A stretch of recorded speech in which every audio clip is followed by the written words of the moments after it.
Good afternoon, everyone. Can I just check, Pauliina, that you can hear me okay? Yes, I can. Brilliant. Thank you so much. So welcome everyone to the EDRC Flexible Fund webinar. This is specifically aimed at early career researchers and people that are aiming to apply for our early career research fund, but of course we welcome everybody else to the webinar as well. So my name is Mari Maatiskainen. I'm the director of EDRC and I am a professor of energy and society at the University of Sussex. And I'll be presenting today together with two of my colleagues, Katie and Sarah, and they'll introduce themselves later on. But before we start, I just wanted to do a couple of housekeeping issues and let you know that the session today will be recorded. So please also keep your sound muted on this. If you want to have your camera on, please feel free to have your camera on, but otherwise keep muted. And we will present first 3 different presentations, one focusing on EDRC as a whole and what we do for ECRs. Then Katie will talk about our flexible fund and Sarah will talk about our approach to EDI, and we will take questions at the end. So please, at the end, put questions either in the chat or use the hand up function. But while we present, please just refrain from asking questions in that time. So we'll have plenty of time for questions at the end. So and I look forward to really hearing from you later on as well. But Pauliina, can I have the next slide, please? So first of all, I just wanted to do a quick introduction to EDRC. I can have the next slide. So we are the Energy Demand Research Centre and we are UKRI's main investment in energy demand research in the UK. So we were funded in July 2023 and we have funding for over a period of 5 years. So myself and my co-director Sarah Walker was selected as the Energy Demand Research Champions back in 2022. And then we went on to develop the centre. And as part of the centre, we have a 1.85 million flexible fund that has just opened now for, we've had our first round and we will have our ECR round as well now that you are all here today to hear more about that. So and we've grown massively since we started. We initially were about 25 people in our proposal stage, and we've since recruited a lot of new team members. So we have 83 people now across 14 different universities. We also have a lot of external project partners in various different projects that we have. Next slide, please. So just so you know where EDRC is coming from, and I hope a lot of you are already familiar with us, but really what motivated us to develop the centre was that we all recognize that we need to have a transition to net zero. So climate change is happening. It's already having a lot of considerable impacts all across the world. We've just recently seen devastating fires in Los Angeles, for example. The UK has had a lot of storms over the last couple of days. Northern Ireland, for example, had the highest winds ever recorded. So we know that we need to do something about climate change and we need to move towards a net zero society in that. And we very much recognize that this is going to be a very complex process and it requires an interdisciplinary approach that combines technical, political, social and cultural considerations. So while this is really challenging, we also recognize that it's an opportunity for energy demand reduction, particularly in the UK. And previous research by EDRC colleagues, particularly John Barrett's team, shows that UK could reduce demand by up to 50% by 2050. So there is a large amount of potential here as well for energy demand reduction and energy demand action particularly. So as I mentioned before, this requires an interdisciplinary and cross-sectoral approach. And for that, we need extensive networks and partnerships. So hence our tools like the Flexible Fund are really great in terms of bringing new people into the centre and bringing new projects into the centre.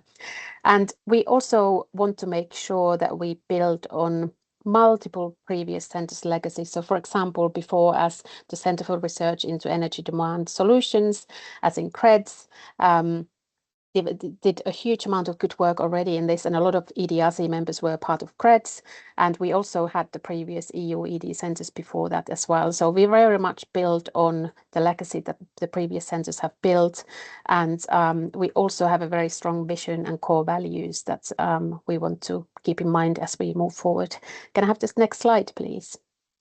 So just to go through our vision, we work very much to inform and inspire energy demand reductions that support an affordable, comfortable and secure net zero society. We want to make energy demand reduction the foundation for a fair, fast and flexible transition to net zero. And for that, we champion research on cross-sectoral energy demand solutions that can be applied at speed and scale for significant impact. And I mention impact here particularly because our funder UKRI is very keen for us to have impact for the research that we do. So therefore, for example, when you start looking at your flexible fund applications, there is a high focus on impact in the application form, for example, as well. Next slide, please. And when we were developing the centre, we got together as a team and very much thought about what do we want our centre to be like, what are the sort of core values that underpin the type of work that we do and the kind of processes that we put in place and the way we work together as a team. So we have 5 main core values that we developed together. So first one is fair to people and the planet. Second is transparent in our approach. Third is bold in our thoughts and actions. Fourth is open to different points of view. And fifth is impactful towards the future of energy demand. And they are not in any particular order, but I would really like you to take a moment to have a look at those core values and keep those in mind when you also are looking at doing applications for the Flexible Fund. Next slide, please. So in terms of how EDRC work and how we actually are delivering our work, so our aim is to have an interdisciplinary research program, and we want to do world-leading research in this space. And a lot of our team are internationally recognized scholars, so we have a really good high-level quality of researchers already in our team. And we want to build on previous research. So I mentioned the previous centres and also other research that has been in the UK before as well as globally. So it's really important that we recognise what's been done before while at the same time identifying new avenues. And we want to make sure that we deliver rigorous, co-created, actionable and impactful research. So when you're thinking about your flexible fund proposals, for example, make sure that you are very rigorous with your methods, for example. So you want to make sure that the research that we do is academically sound. And we want to produce evidence-based and engaging outputs. So particularly, it's really key that when we do academic research that we base that on solid evidence, but at the same time, we want to make sure that we produce also outputs that are translatable to other audiences, such as policymakers, for example, or industry. So one of the really important parts of our centre is EDI, so equality, diversity and inclusion, and we want to embed EDI into our research. And I won't go into detail for that now because Sarah's going to be talking about that later on. So with all this in mind, we want to help create an innovative, flexible and integrated net zero energy system. Next slide, please.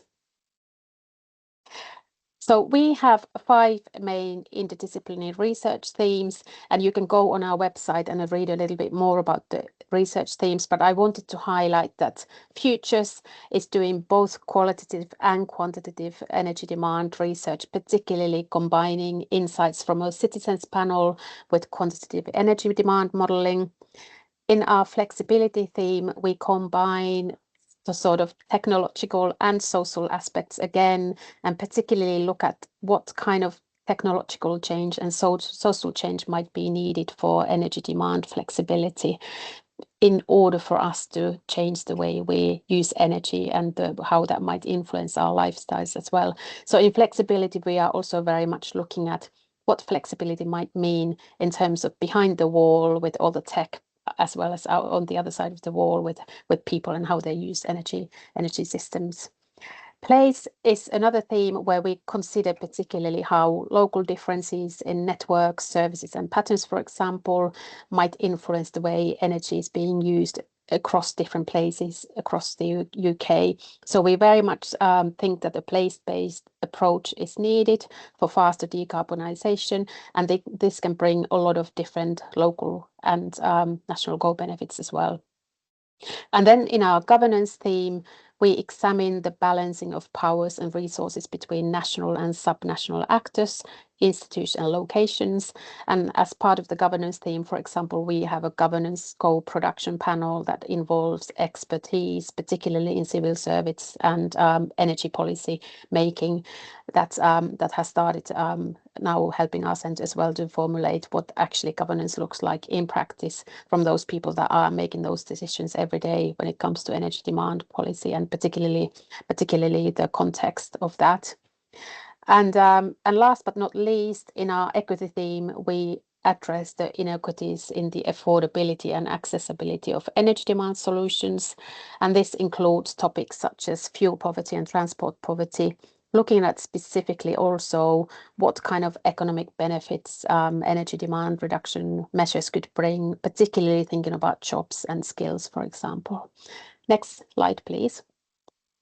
So in addition to our 5 main research themes, we also have centre cross-cutting challenges, and these are specifically focusing at the moment on 4 different topics. So looking at engineering in terms of net zero transition, what kind of delivery models we might need in when we accelerate net zero transition.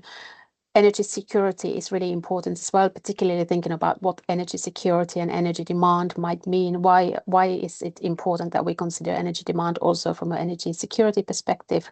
And then lastly, looking at green jobs and skills, which I mentioned before as well. So particularly thinking what kind of jobs, what kind of future skills might we need as we move towards net zero. So the transition challenges are designed to be cross-centre cutting activities and space for discussion to make sure that we take learning from our 5 main research themes and see the sort of linkages across those 5 as well. Next slide, please.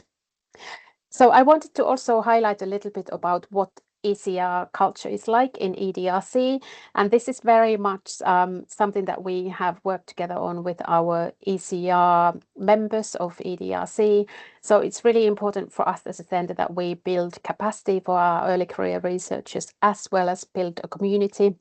So this includes having really quite a lot of focus on career development, thinking about how we can support our ECRs in their careers, or all the way from things like, you know, how do you apply for funding applications, to some of the more tacit knowledge sort of aspects of what it's like to work in an academic role. For example, meeting with stakeholders, what does it entail to talk to media, and all of the sort of soft skills that you need as well.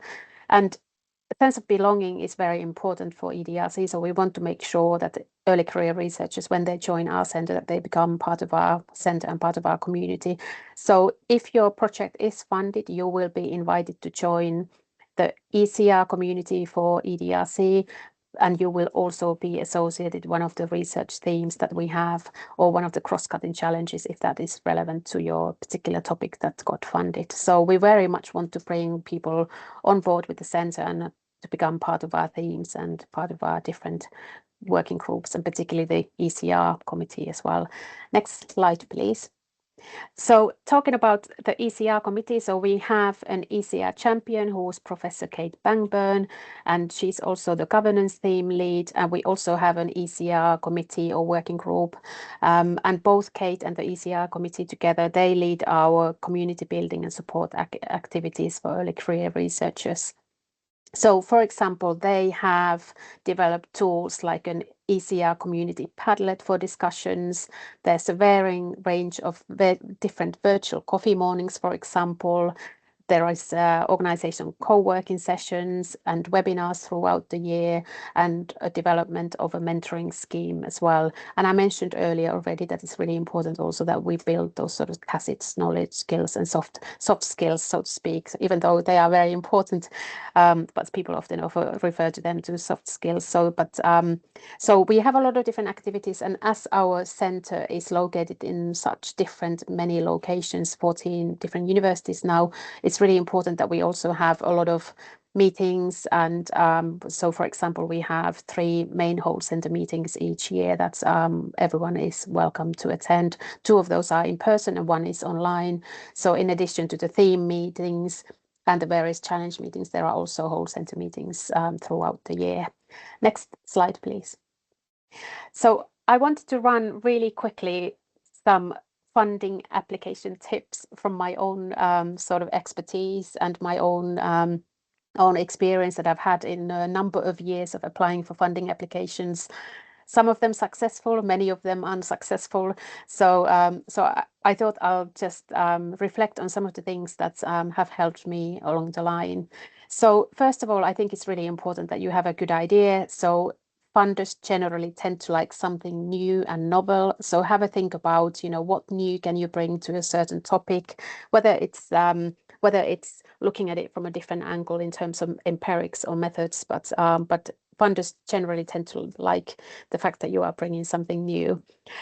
And keeping that in mind, it's really important that your methods, theory, empirical parts, and impact all come together in a project proposal. So it's really important that you recognize that you might be stronger, for example, on one area of that, and perhaps have less experience on another. And for that, I think it's really important to think about what skills you have and what skills somebody else might be able to bring for that team effort or to that project, for example. So in the past, I have, for example, worked in projects where I needed modeling skills or very deep theoretical skills. So then I went out to people that I knew that had those skills and could actually join in proposals and complement the skills that I might not have myself as a social science energy researcher, for example. So think about also what kind of team you might want to be working with, what skills you might want to bring in, what types of ways of working do you want to promote? I mentioned already EDRC's core values there, so I hope that if you are collaborating with different organizations, for example, for our funding, that you think about what kind of ways of working you want to take forward. And collaborations can be very fruitful, but they can also be challenging because sometimes it might take time to develop projects together with the external partners. They might have different agendas to what you have. They might have different requirements for outputs than what you have. So keep that in mind, and also think about at what stage is it beneficial to bring in an external partner. Is it, for example, at the early stages of a project when you are putting more perhaps conceptual ideas together, or is it more beneficial later on when you might want to benefit from their networks, for example, and dissemination and impactful activity skills, so to speak. So and something that I cannot reiterate too much is that you really do need really good organizational skills and a good eye for detail. So it's important that you treat funding applications as projects. Make sure that you ask for help. So for example, your research development teams and your colleagues at your universities, ask them for reviewing your application proposals. Make sure that with your research development team, particularly, that they have plenty of notice before you apply for anything, because a lot of institutions will have certain timelines, for example, before they need before they put in budgeting and also sort of financial planning. So make sure that you give them plenty of time. And talking about time, bits take time to develop. So no matter what the size of funding you apply for, quite often you definitely need to put in a lot of time for those. So make sure that you take off any internal deadlines as well, like I mentioned before. And last but not least, on the sort of eye for detail, make sure that you check the requirements that the funder has. So have a look at what the deadlines are, eligibility criteria, issues like font size, margins, word counts. Please don't alter any of those. So make sure that you keep within the required criteria for word count, for example, because if you are given 500 words and you write 600 words for one section, for example, the funder will not read beyond the 500 words. So just make sure that you keep to all the requirements in those templates, as well as the eligibility, for example. And unfortunately, a lot of funding applications never get funded, so you do need a bit of a hard skin, even though I'm not a huge fan of that expression. But rejection does happen. It can be hard at times, but it happens more often than success happens for many of us. So I would really encourage that. If your project gets rejected, please do revisit it later on.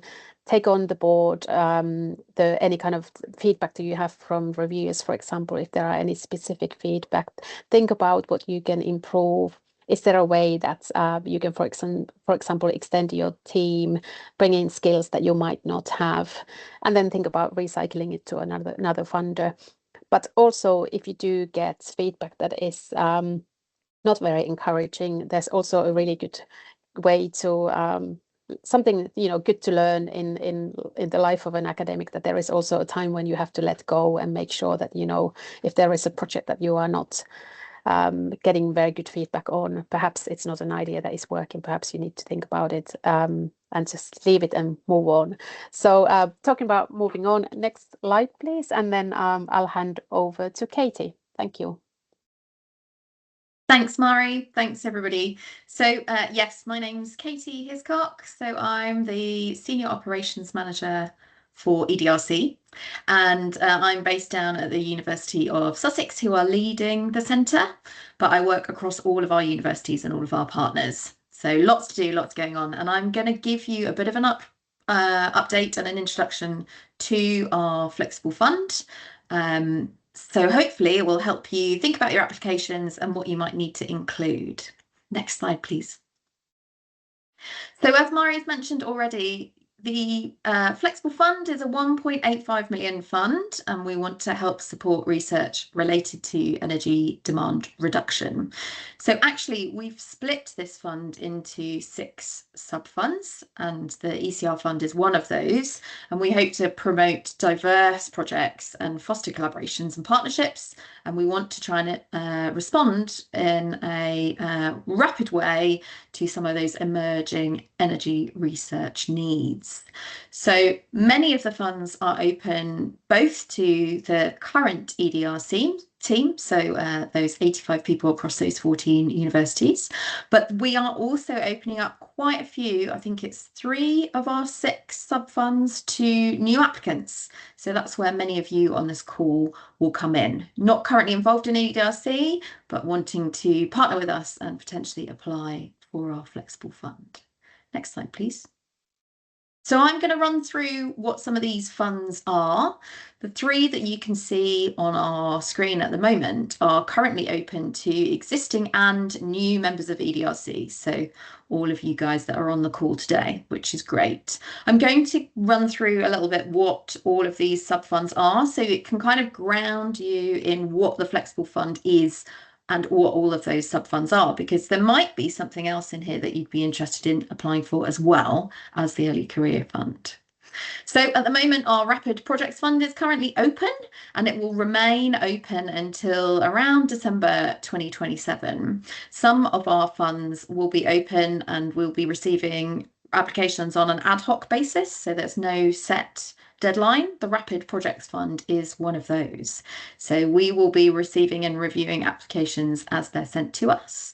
And the idea of the Rapid Projects Fund is it's for short, responsive research projects. So things that are happening right now that we know that we need to move and act quickly on. So that's currently open. We've got our Early Career Fund, which many of you will be in this webinar hoping to hear more about. So the first round deadline for that is the 12th of April. So we're going to be opening this fund in separate kind of shorter timeframes with a few fixed round deadlines. But it's open now, and we very much want everybody to think about your projects and think about applying to that one. We also have an international fund that is open at the moment. The first round deadline is our first deadline, and it's coming up on the 1st of February. So only a few days for that before that first round deadline closes. But again, there'll be multiple rounds for applications. And later in this presentation, I'm going to show you guys a kind of time frame across between now and 2027, 2028. So that international fund, we want to try and promote international collaborations. So working with the EDRC team, people that we haven't worked with before, not necessarily in the UK. So yes, more international partnerships, please. Next slide, please. So I'm just going to show you these as well. So these are our other 3 sub-funds. Now, it's important to note that these are actually only open to current members of EDRC, but I wanted to just share with you because I think it's important that you guys know about all of the funds that we've got running through our Flexible Fund programme. So we have the Impact Acceleration Fund. Again, that one's open all the year through. It will open in autumn 2025. Sorry, all the year through. I mean, until 2027. It will be throughout our project. So that'll open in autumn 25. We've currently got Datasets and Skills Fund, which is open for internal applicants at the moment, and that's going to be open throughout as well. So looking for new datasets or skills that we need to be building on. And then at some point soon, we'll be receiving our midterm review. So we'll get a series of questions that we need to respond to for UKRI, and there might be some feedback from our reviewers on that. So we also have a fund that will directly enable us to tackle some of those challenges. Next slide, please. So who can apply? This covers all of the funds, and we are bound a little bit by some of the requirements of UKRI. So all applicants must be based at a UKR registered research organisation. When I say all applicants, it means that that main applicant, that PI, the person that's leading that project, must be a UKRI registered research organisation. So most institutions across the UK will already be part of that scheme, but it's worth checking wherever you guys are based. The main applicant must also be an academic, or for our ECR fund, we would like it to be an early career researcher. We're trying to encourage our early career researchers to be that main applicant, to be that lead for those projects. And we need to make sure that you and the main applicant are able to show that your employment contracts cover the duration of that project. So however long you've decided that that project needs to run for, your contract needs to follow that, or has the opportunity to be extended accordingly. So it needs to showcase, or you'd need to show in your application that your contracts cover that period of time that that project will run. And also for some funds like the Early Career Fund, we're really encouraging applicants to include at least one external collaborator. So maybe somebody from industry or a community group or an NGO, somebody outside of their current institution that can be part of that project team. So it's worth thinking about who your partners might be for that. Next slide, please. Great. So early career researchers, as I've said, we're encouraging everybody to apply, and we'd really love to hear from those that are potentially in underrepresented groups too. Sarah's going to talk a little bit more about our EDI, Equality, Diversity and Inclusion for EDRC, but it's a big part of what we've been doing. So our definition of an early career researcher is somebody that has already been awarded their PhD. They haven't led a research project valued at more than 100,000, and they've not managed postdoctoral research assistants for more than 6 months. So these are also things to consider in applying for the ECR fund. Next slide, please. So we do have a few restrictions. These are the same as UKRI, who are our grant funders, use. So we know that there are restrictions on projects that aren't involving new research or collaboration. We want to make sure that there is new research and there is collaboration included in all of our projects that we'll be funding. We cannot fund capital or infrastructure-led projects, unfortunately, and it's very difficult for us to provide resources for teaching relief or permanent staff time too. So it's worth just noting a few of those things. Overhead costs can be included, but there are limits. So there's more detail on that in the application guidelines. What we're trying to encourage is new exploratory research, really keen to see data analysis, really would like to see some great case study examples or case study research, and of course interdisciplinary work. So that would include things like workshops too. Next slide, please.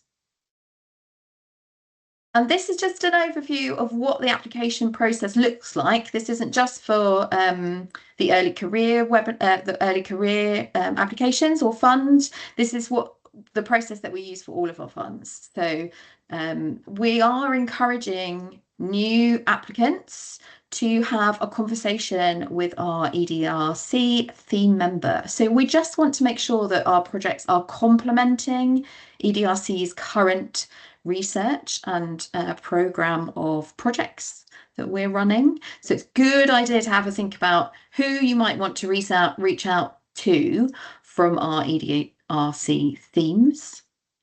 And then those applications basically go through all the checks. My team, the operations team, make sure that we do a first review of all of those applications, make sure that you guys have filled in all the correct sections and that we've got all the information that we need before we pass on to any reviewers. So we just make sure that we've got everything that we need, it pass on to our reviewers, the reviewers will score them, provide feedback, and then we make a decision whether it's the project is funded or it's not funded. Just to highlight that whether you are successful or unsuccessful, you're also going to receive feedback from the reviewers. So we request our reviewers to provide feedback directly. So we pass it on to you so that you can just know basically if you would like to potentially, if you're unsuccessful and potentially would like to apply again, which you can do, things to consider which might benefit your application in the future. Next slide, please. Great. So all of the application process, all of the guidance documents, they're all online. You can go to edrc.ac.uk and in the top bar, there is a flexible fund section. So you'll see the breakdown of all of those funds that I've talked about, those 6 sub-funds. And you can read the guidance documents. I would very much suggest that you have a read through. It's quite lengthy, but I think it will give you all the information that you guys need to submit great applications for us. And we want to make sure it's submitted via the specified forms. So there is a downloadable form on our web pages as well, which we would encourage everybody to use. Please don't alter that, as Mari mentioned. It's not a good idea. And then those forms, once they're completed, will be sent to flexiblefund@edrc.ac.uk. And that's a shared inbox that a few of us have access to. It's not open to everybody. So we can make sure that we'll send you guys a thanks very much for submitting as an acknowledgement before we start the process. Next slide, please. So assessment criteria, really good thing to talk about here. So we use the same criteria across all of the sub project funds or sub flex funds. We want to see relevance to EDRC's themes. So that's where I suggested that maybe it's a good idea to reach out to some of those theme leads, and their details can be found in the guidance document as well with their contact details. So relevance to EDRC's themes. We want to see research excellence, so brilliant quality, innovation, that kind of thing. Anything that you think that proves that your project is will excel, we want to see included in that application. We'd also like to see a kind of problem or a solutions focus. So really think about what that research question might be. So clarity of the problem being addressed or the solution being proposed, very important for us to see. And of course, impact is massive. So we want to know what the potential is for the project to make a meaningful contribution to energy demand reduction. What are you hoping that this project is going to achieve? And then, of course, value for money. Everybody needs to know that the resources that we're giving out are cost effective and we are saying yes to the right projects. So value for money is also really important. So have a think about your costings. Speak to the people in your institutions to help you put those costings together. It's very important to be clear so that we can see what the money's being spent on. Next slide, please. So as I mentioned before, yes, there is an eligibility eligibility check. We make sure that we do all the due diligence, make sure that we've got everything that we need before we pass it on. Then there is a peer review. So I just wanted to let you know, so for applications under 100,000, we either have a team of reviewers or potentially it goes to a panel and they are the ones that make that funding decision. For projects requesting funds of over 100,000, slightly different. We use a more robust process, which is a bit extended. So it could potentially include academic and stakeholder feedback as well. And we might also include our advisory board as a kind of external perspective as well on those funding applications. Next slide, please. So yes, as before, I mentioned that there are panels and specific reviewers. It could be anybody from this list that could be reviewing your application. You won't know that, and it's all kept confidential. But this will give you a bit of a breakdown as well of who you might want to think about contacting within those themes. At the moment, we're including the theme leads and their deputies to provide input and feedback. And that can be also seen on the website. If you go to our people page, there's a breakdown there of who's included in those themes. Next slide, please. Fairness and transparency, really important to us. So we do use an anonymous review process for specific funds over 100,000. We know that all our panel members have completed some kind of unconscious bias training or an equivalent that is through their own institution. We've tried to make the panel as diverse as possible, so representing various different genders, ethnicities, career stages, very different focus on some of their research too, to get a nice balance. And we want to make the scoring process transparent, so that's included in those guidance documents. You'll be able to see what we're marking against and their scoring criteria, really clear criteria for decision making. But we do have a bit of flexibility as well, because we don't know at this stage how many applications we're going to be receiving for each of those sub-funds. And if we do get high application volume, then we may be adding in additional reviewers to that list that I shared with you as well, just to help us cope and get back to everybody within reasonable timeframes, so you know if you've been successful or unsuccessful. Next slide, please.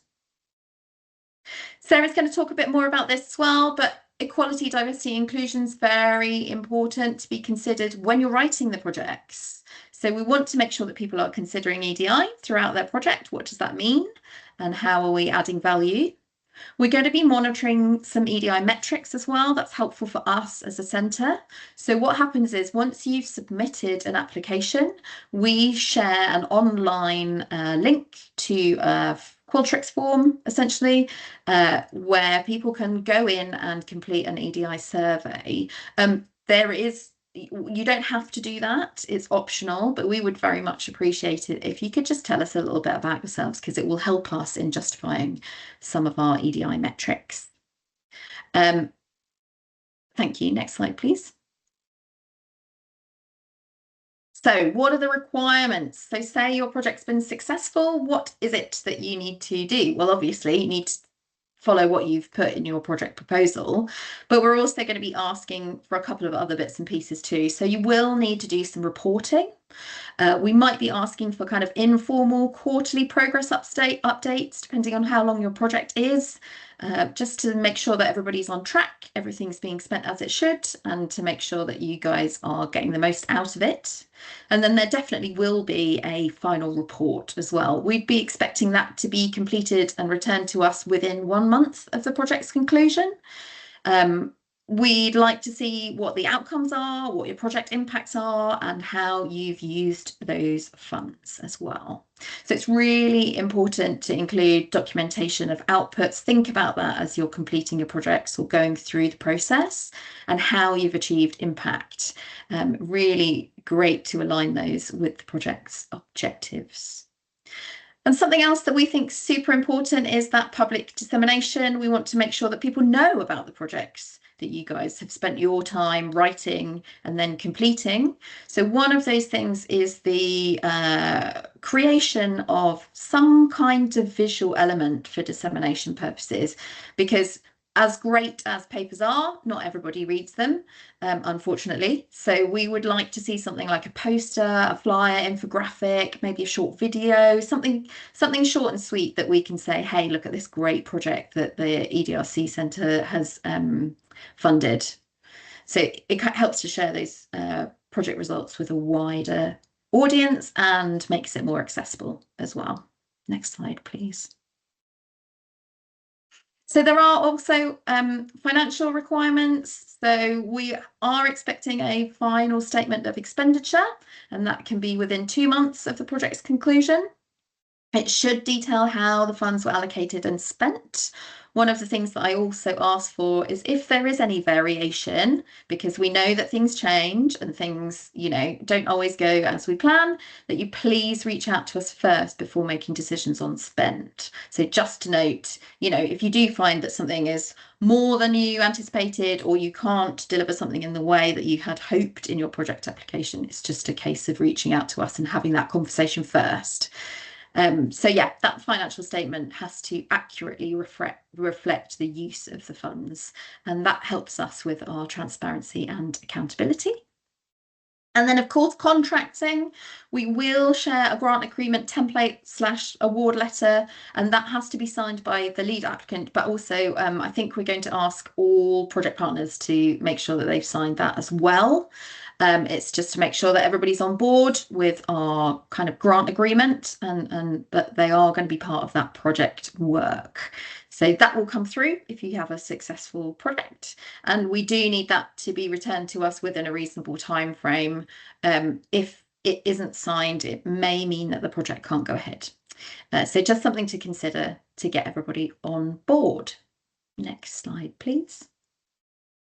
Data management's also very important to us, so have a think about how that data management plan is going to look.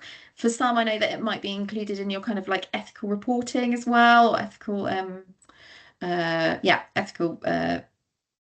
what's the word I'm looking for? Well, the ethics side of reporting.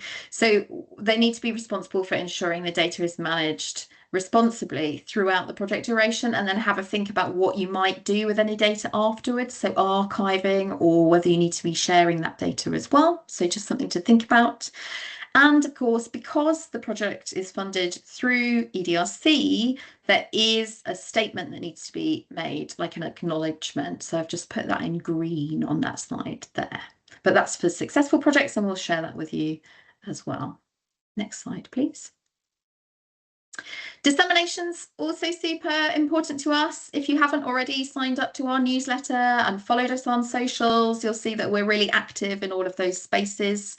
And it might be that you are encouraged to engage with some of those dissemination activities to kind of enhance the research and the impact of your work. So we do host EDRC events. We have whole centre meetings, as Mari mentioned earlier.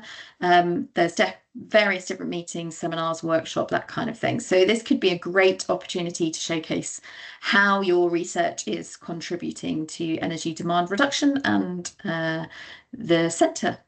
Next slide, please. So yeah, plenty of places to find extra information. There's guidance documents and an FAQs section on the website. So if you haven't seen that, go and check it out, because it might answer a few of your burning questions. If you do have any questions that haven't been answered through this webinar, or you can't find them online, please also do reach out to us at our email address. So that's flexiblefund@edrc.ac.uk. We're on hand to help and support you. And then, yeah, as I mentioned, if you haven't signed up to receive our newsletter, it's a really good opportunity to find out what we've been up to. So there's a link there that will go through to our sign up page, but it's also on the website at the bottom as well. Next slide, please. Thank you very much. So I'm going to pass over now to Sarah. I mentioned she's going to talk a little bit through equity, diversity, and inclusion. Thanks, Katie. As Katie said, my name is Sarah Higginson. I'm actually the Impact and Engagement Manager at EDRC. So when you are successful, if you're successful, I'll be really excited to work with you on any impacts that you're having and help you think about those. But for today, I'm going to talk to you a little bit about how to think about EDI I'm going to take you through one tool that will help you to think about designing your projects and including EDI in your projects. Next slide, please. So the tool is called the EDI Cube. It was something that was developed during CREDS, which Mari mentioned earlier, was the predecessor to EDRC. And really, it's about trying to think about how to make your work as diverse and inclusive as possible. Next slide, please. And yeah, thank you. So for some of you might not have heard of EDI very much before. So just to say, it is not just a human resources concern or an administrative concern, and indeed not even just a moral concern. It's really, from my point of view anyway, it seems to me to be a fundamentally important underpinning to what kind of work we do and who we do it with and how we do that work. It makes our research much more relevant and much more likely to have good impact. It can also be a really good way of discovering research gaps. So Mari was saying that, we want you to be innovative and be doing something new. Thinking about EDI is really helpful for that, and I'll talk a little bit more about that. As you know, we are talking in a funding meeting right now, and EDI is an increasingly important requirement from funders, not just us, but this comes down the line from UKRI, who are the main funders of work, but most funders now require some EDI work.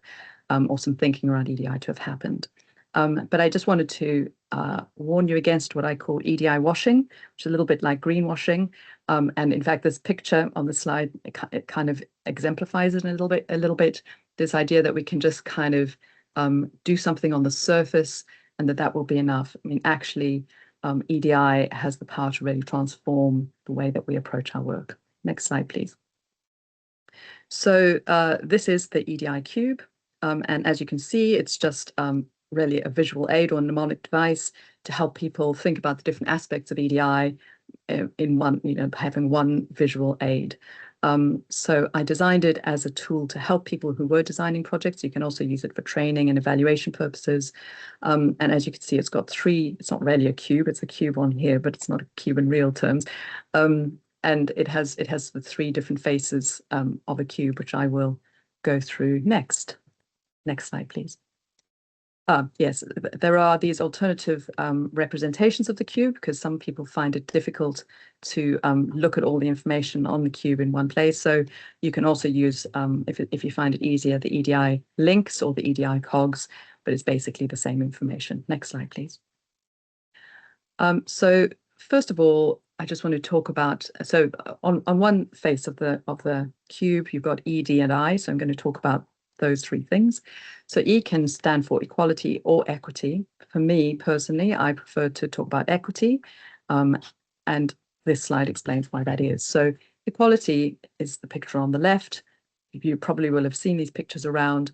Everybody gets the same thing in the same way, but that doesn't necessarily always speak to the history that they're coming from. So what we really need to be doing is thinking about equity, where the things that are provided for people are provided to them according to their needs. So basically, equality is about the availability of an opportunity, and equity is really about its accessibility. Next slide, please. What we're really trying to do, though, is to create systems that are about diversity and inclusion. And so in this picture, you can see that no one needs anything extra because the system has changed so that everyone can participate in the same way. Indeed, you might want the fence taken down, in fact. So diversity really is about the differences between people, and these could be visible or invisible. And really, when we're thinking about diversity, we're wanting to recognize and respect and value people, whether or not their diversity is protected by law, which I'll talk about in a minute. But it's about more than just tolerating diversity. It's about making the best use of people's different needs and the different strengths that they bring, or the different lived experiences that they bring. And really what we're doing is trying to create a sense of belonging, and that's where inclusion comes in. When we're thinking about inclusion, we're trying to tackle systemic inequality and create systems that work for everyone. And that can mean that we need to address past barriers as well as dealing with things that are in the present, which is why equity is important, as I described and explained in the previous slide. Some of the standards that are mentioned here try to encourage inclusion to happen. Next slide, please. So one of the other faces of the cube is shows the protected characteristics, and these are them.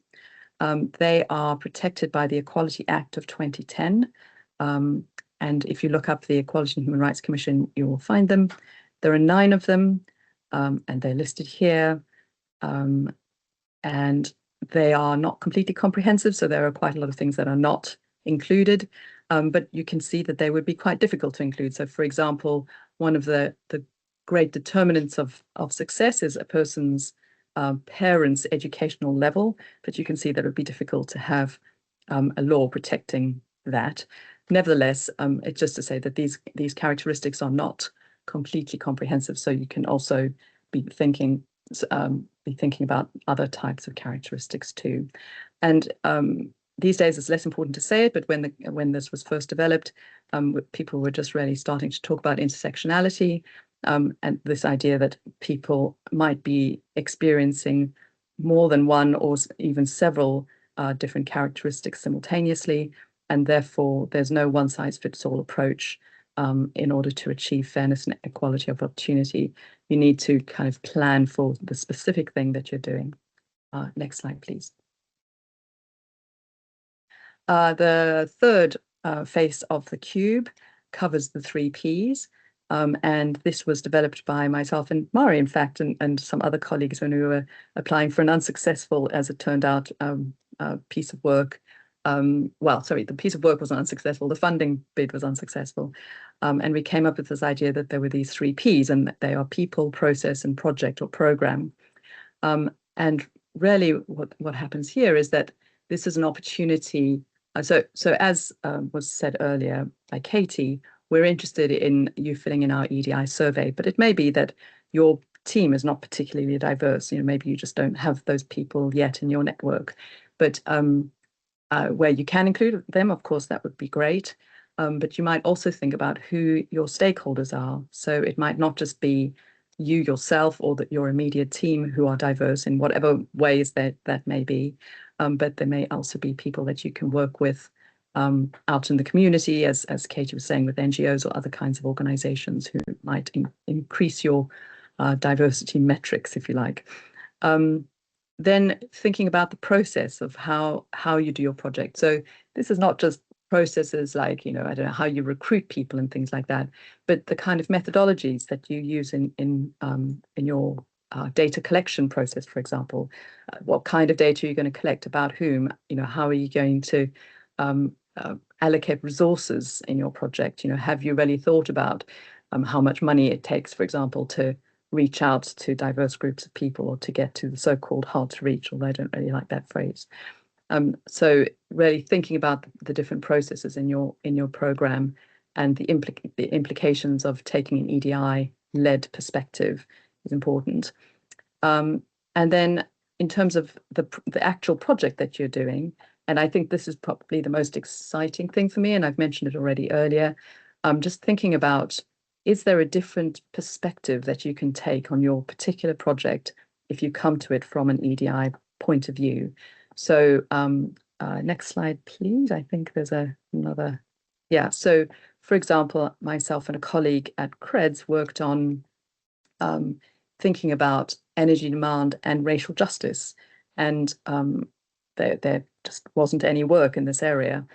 For example, fuel poverty research has been going on for 3 decades, but doesn't really include a racial element to it, which is kind of surprising. And so by taking one of the characteristics and applying it to our research, we found this massive gap in the research and the literature. And given how difficult it is, people are often dancing on the head of a pin trying to find, a new angle to their particular research topic. But this was a huge one, and indeed was quite difficult to get funded because there just wasn't even funding that was appropriate to it at the time.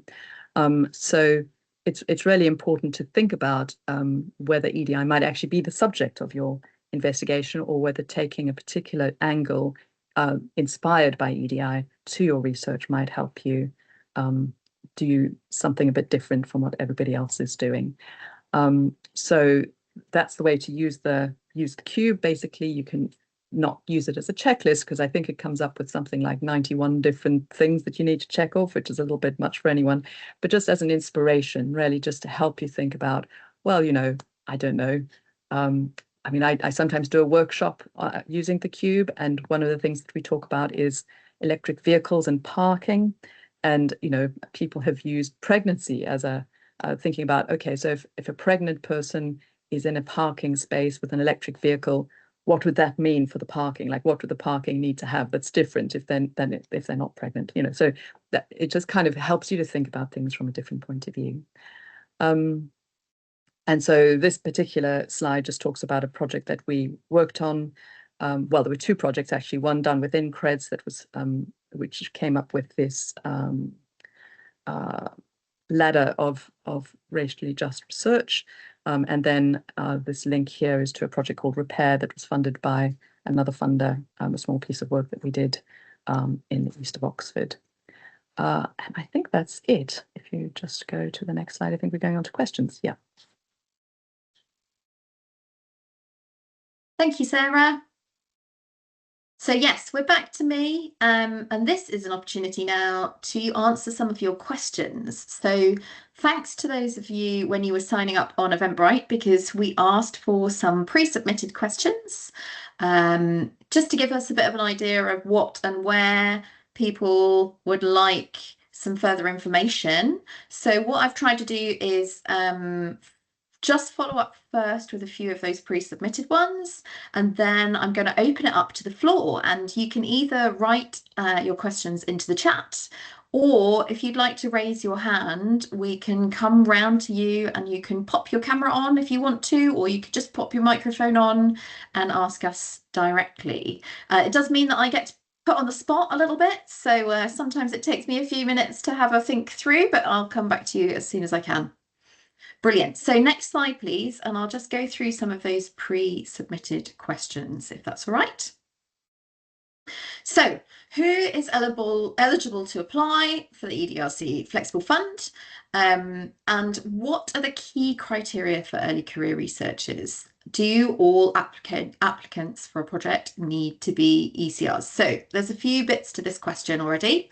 So I answered earlier to say that we are bound by some of the UKRI funding rules. So they need to be, the main applicant or the PI needs to be based at a UKRI registered research organisation, needs to be an academic, that includes the early career researchers, and they need to be able to show that their employment contract covers the duration of the project or will be extended accordingly. So I think I covered those bits already.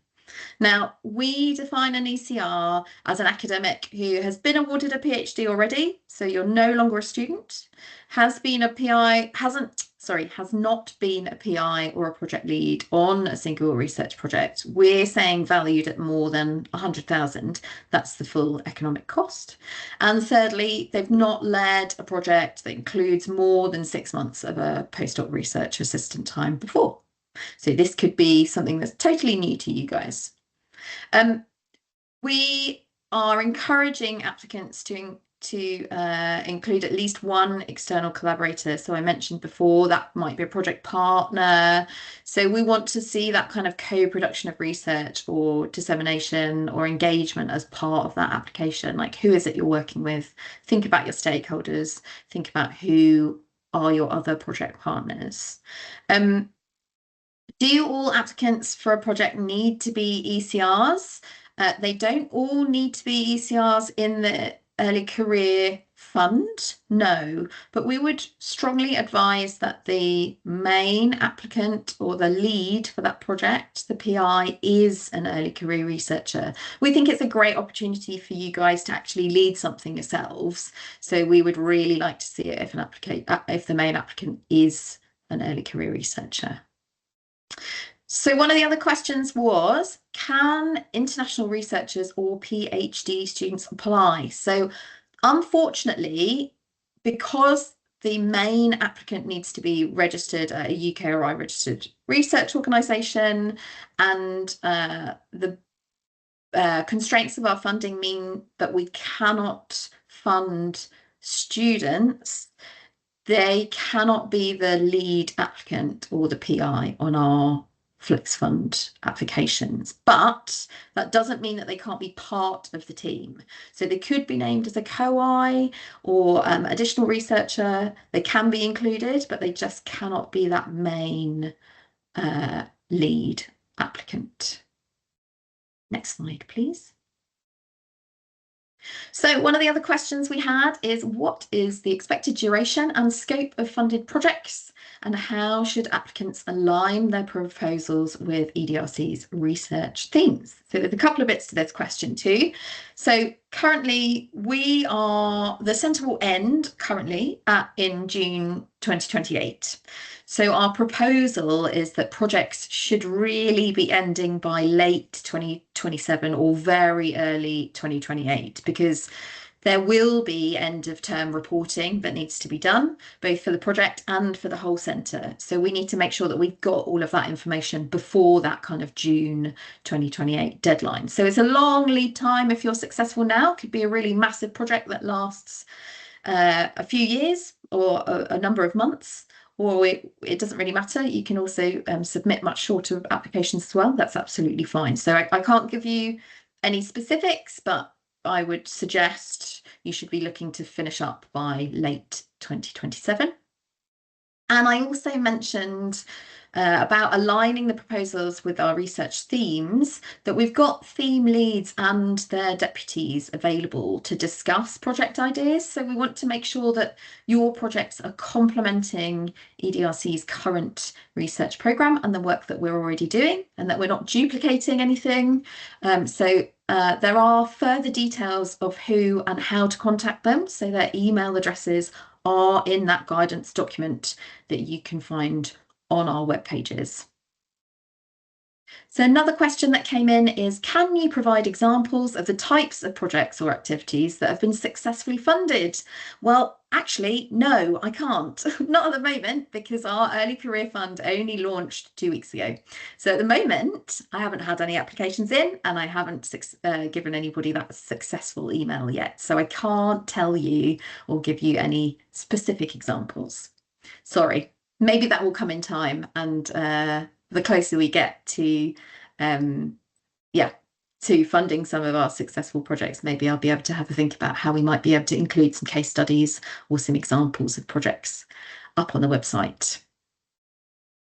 What would you recommend a potential applicant who hasn't worked with EDRC before to become more familiar with the work of EDRC and to help them submit a proposal that is aligned with our research focus? Well, I mentioned there's lots of information on our website. That's not just for the Flexible Fund, but also for our themes and their projects. So I think it's like the second or third drop down along on the top of the website.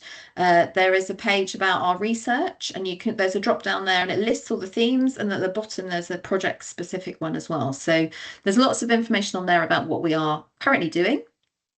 And there's also the guidance document. We've got the newsletter, all our social media channels. They all provide details of what work, the themes, the projects, what our outputs are, what our impacts have been. So if you want to be updated with what EDRC are currently doing and what our successes have been to date, then I would suggest following along or signing up to some of those different channels.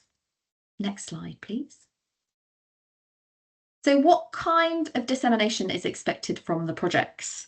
So we'll be in contact with you guys to discuss kind of a programme of engagement, different opportunities, which we might be able to include your project details in. So it might be that we do some blog posts, we might do some posts on our social media channels or on the website, and we might also get in contact regarding maybe any of our internal or external opportunities. So could be a whole centre meeting, maybe we give you 15 minutes just to chat about your project so that the rest of the team know what's going on and where you are and what you're up to and what the impacts have been. So there's various different opportunities, but I did mention we would really like one visual element for dissemination. So something that helps different groups and different stakeholders understand what your project is about and what you've achieved so far.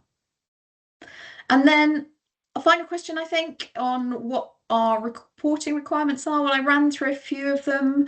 We definitely are going to be asking for a final report.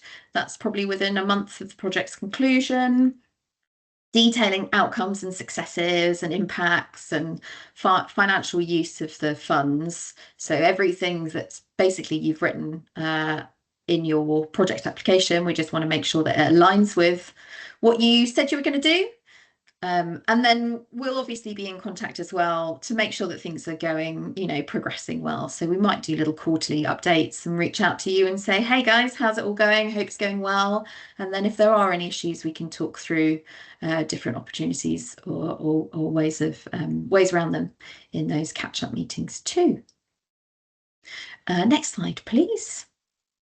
Brilliant. I also said that I would be sharing with you just this useful table which details some of the deadlines that we've got in place at the moment. So you can see the second line down is the Early Career Fund, so launching this month. So yeah, we've launched, and then the submission deadline is going to be in April for this first round, and then there'll be another round in 2026.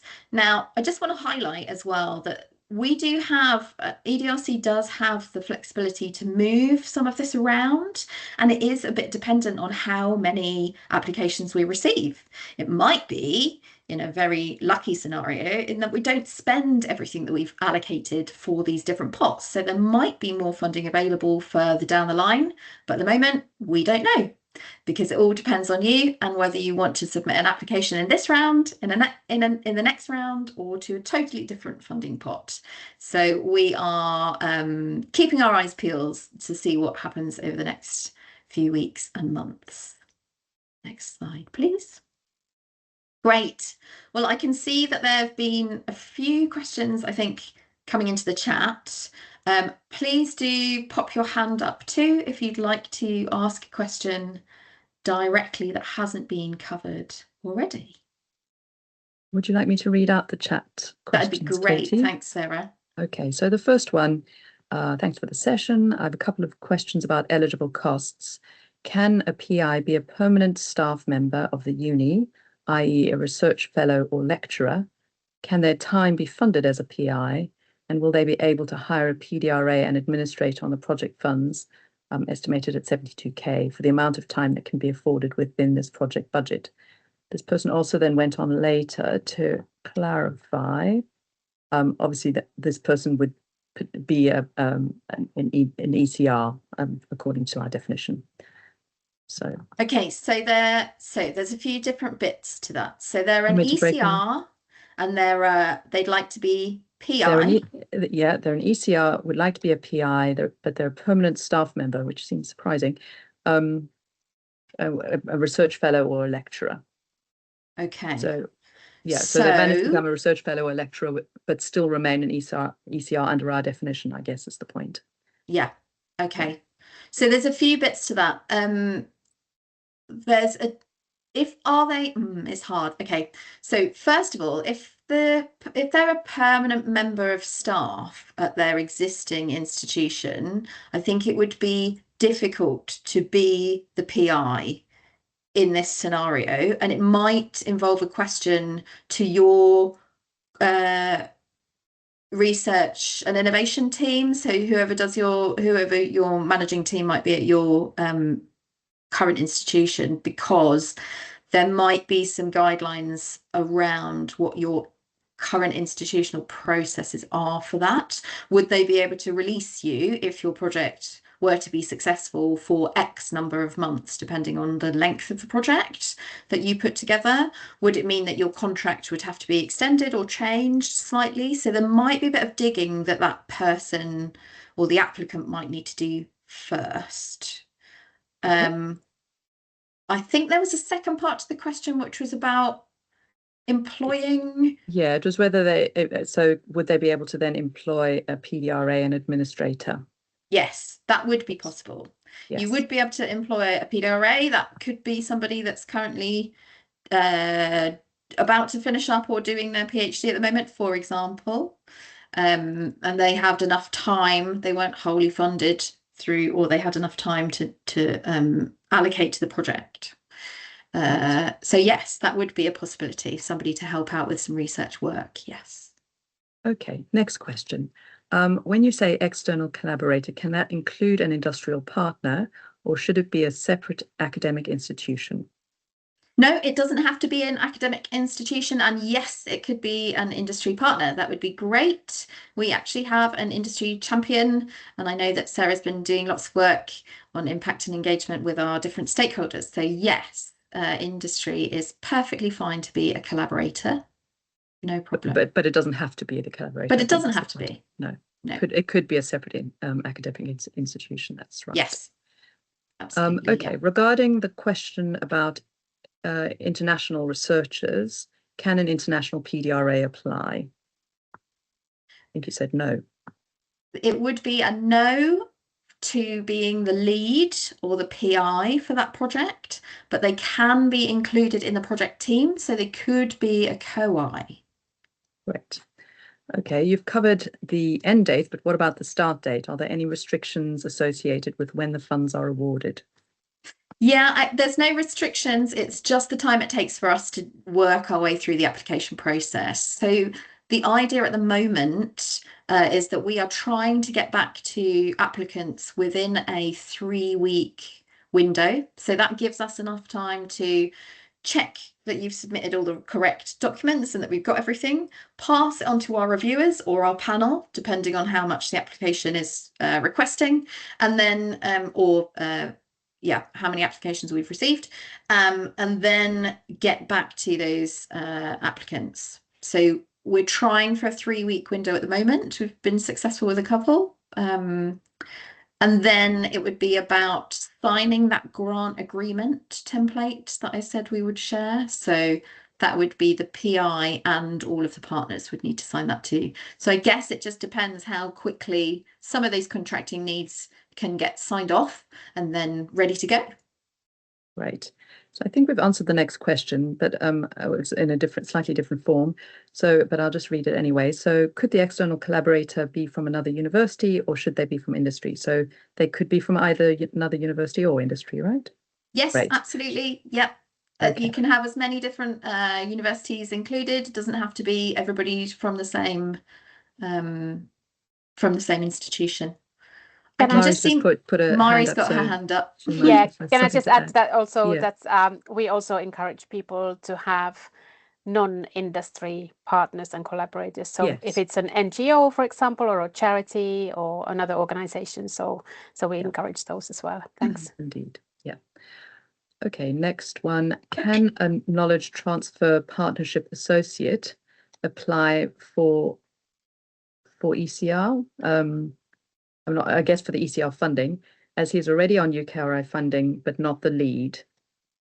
How is this fund used for salaries, research equipment and travel? So the first thing is, can someone who seems to be fully funded by UKRI currently on a partnership associate, a transfer partnership associate, can they apply to be a PI? I mean, if they haven't been a lead, then it seems fine. So if they haven't been a lead, yes, but it's probably something that I would need to check because I don't think I've come across this question previously. And if they're already fully funded through UKRI, they would need to make sure that the new project would be in addition to their current role. So could they be released, for example, for the time of the Flexible Fund project? Does that make sense? Because otherwise you would potentially be over like 100% and it could be a bit tricky. Indeed. The person has put their hand up, so maybe they want to clarify. Yeah, sure. Yeah, hello. Thank you very much for nice information. Actually, currently I'm working on a project which is a KTP project between university and industry.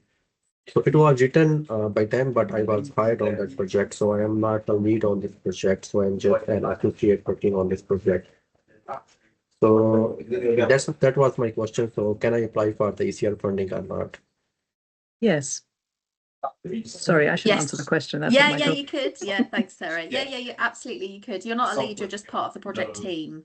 My only query I think I would need to go back with is just about the KTP funding, being UKRI, and then potentially having extra flexible fund UKRI funding, and how that would fit with your current project or contract.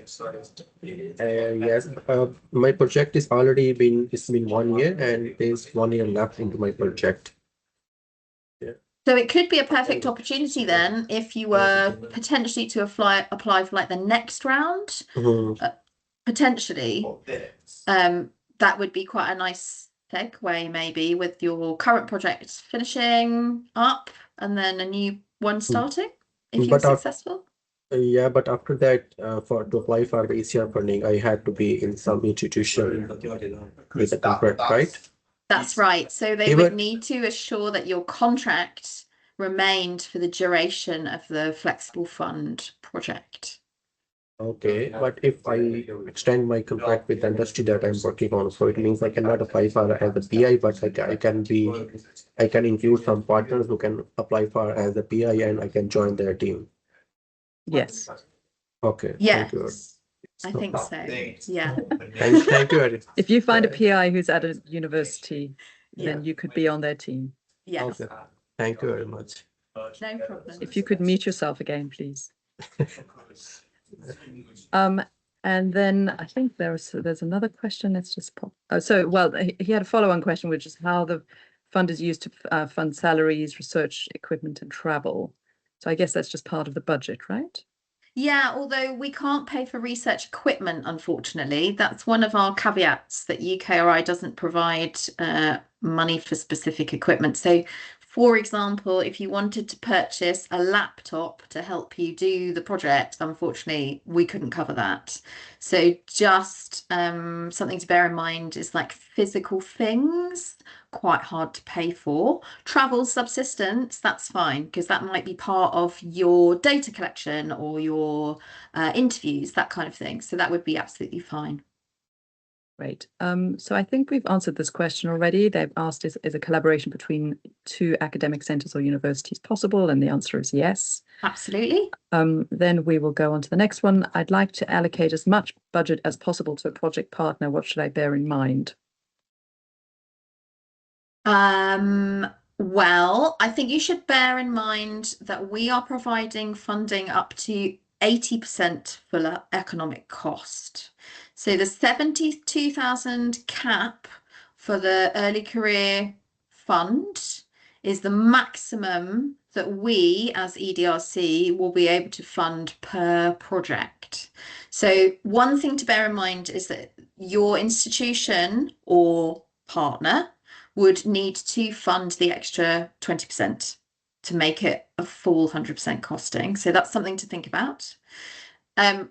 There's also additional contributions, so kind of contributions in kind that people might be interested in just thinking about when it comes to partnerships. What other offers are there? It doesn't have to be financial in terms of money. It could be that you would like to put on a workshop and that partner is able to offer you that space, which means that you wouldn't have to pay for it out of the budget because you're going to get it for free, which is a great additional, but added bonus for these kind of projects with potentially limited funding opportunities.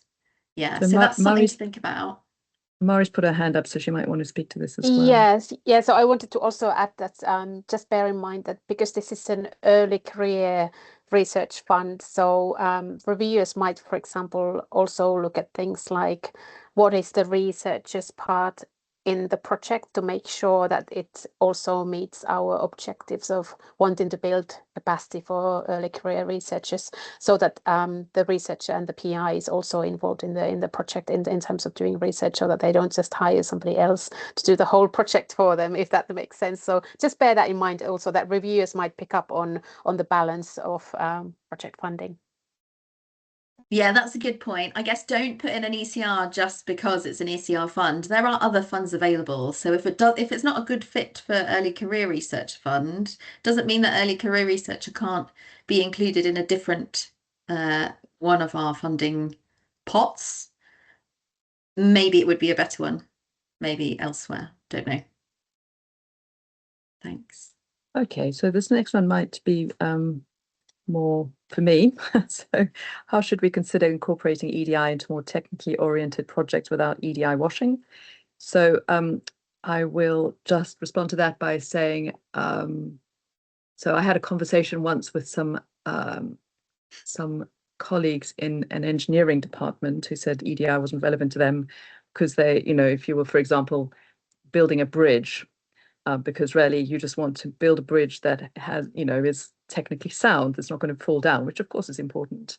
But you might want to think about who is building the bridge. So like who's being employed for that? Are they local people?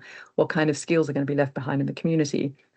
Where is the bridge going from and to, and what does that mean for those communities, and what does that mean for for the resources being used in that area, etc., etc. So even in a very technical project, thinking about the people that the technical project is meant for, who are the people that will be influenced, who will be interested in what you're doing, and then going from there, basically. So hopefully that will help you think about that.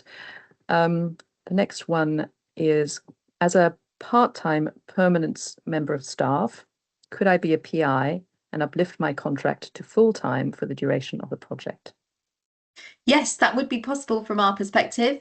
Definitely worth the conversation with your own institution or your organisation, just to make sure that they would be happy to if you were successful. I don't see why they wouldn't, but talk to a few people.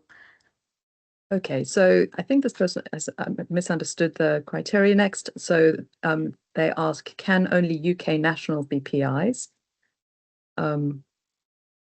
That's so no, but they you just have must to be be at a employed UK. by a UK registered UKRI research organisation. So no, it's not for Exactly. nationals, but it does mean that you should be registered at Yeah. an organisation that is recognised by UKRI. Yeah. And then can this fund be used to buy consumables for research involving experimental work? That is tricky. I'm gonna have to say no,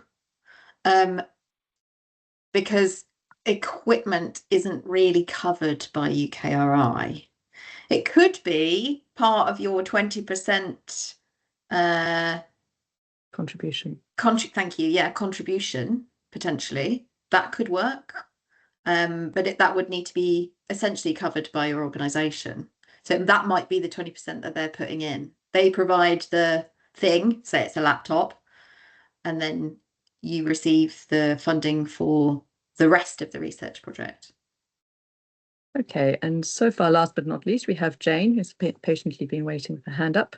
So do you want to unmute yourself and maybe turn on your camera if you can, Jane, and ask your question? Yeah, thank you. Sorry, I'm sitting in front of a window, so probably the light's not very good. But I'm just wondering, I asked the question about the start date.